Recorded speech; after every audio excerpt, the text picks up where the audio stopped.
বিলম্ব না করে গুটি পায়ে এগিয়ে আসেন আজকের এই নিউ ভক্তি সঙ্গের ভালো বুধবাস্ত রঙ্গমঞ্চের দিকে।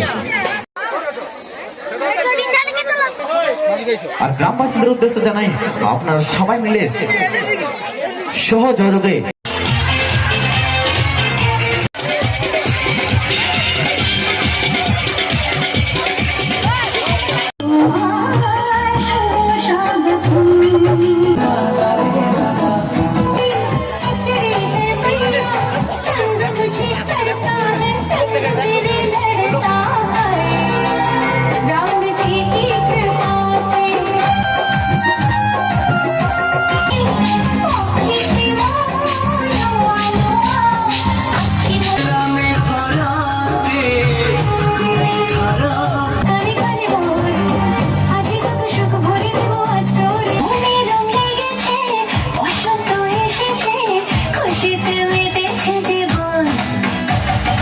বেবি হলেও কিউট ডান্সার, ভালো লাগা ডান্সার, সবার মনে